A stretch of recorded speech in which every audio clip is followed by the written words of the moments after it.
好啦，乡亲啊，继续来看这个德山镇农会举办农村推动的计划，特别邀请到老师来教家政班的妈妈，利用环保材质的迄种锁啊，或者是厝内底买电的锁啊，来做迄种会当当烧鼎迄种隔热厝。啊，若设计着无共的风格，佫会当变做是吊饰吊伫个厝内美化家庭。这款的技术，嘛互这阵家政妈妈伫厝有代志通做。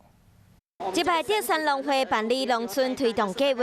以环保做重点，邀请编辑老师来教家政班的妈妈，利用厝内用袂到的锁啊，或者是抹锁等等来做。老师讲，若是发挥创意，会当甲变做手工艺品，挂伫厝内来布置家庭。 我觉得这个材质是蛮环保的一个材质。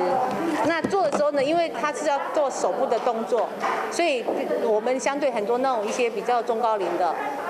这个有点到对他的脑部的刺激，我觉得是相当好的。这阵妈妈是做甲真欢喜，原本是拢袂晓。 伫老师专业的指导，即马变甲真紧嘛真水，一个啊就做好一个，家己阁会当来控制大细，大位妈妈会互相交流，分享技术和意见。